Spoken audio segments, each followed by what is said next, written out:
影子不会说谎，但他一直在说谎，以为是伸张正义，结果是赚钱的工具。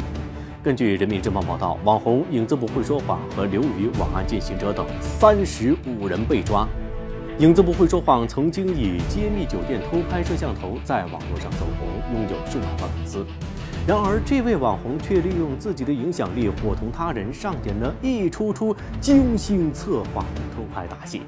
他们在多地酒店非法安装偷拍摄像头，将相关信息录入其生产的防偷拍检测仪器后台数据库。随后，他们便假装发现摄像头，拍摄一系列视频来吸粉引流，炒作偷拍现象泛滥，渲染制造恐慌情绪，销售伪劣的防偷拍检测仪器，非法牟利数百万元。这些人的所作所为不仅背叛了粉丝的信任，也损害了网络环境的公信力。那些曾经将他们视为正义化身的粉丝，如今恐怕只会感到深深的失望和愤怒。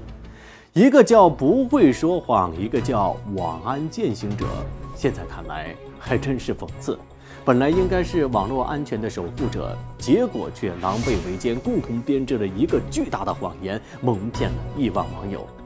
他们的漏网不仅掀开了这个团伙的丑恶面目，也提醒了大家，在网络时代，信息真伪两变，我们要保持警惕，不要轻易相信所谓的揭秘和曝光。在面对网络信息时，要学会辨别真伪，理性思考，避免被不法分子利用。还是那句话，网络不是法外之地，任何违法行为都将受到法律的严惩。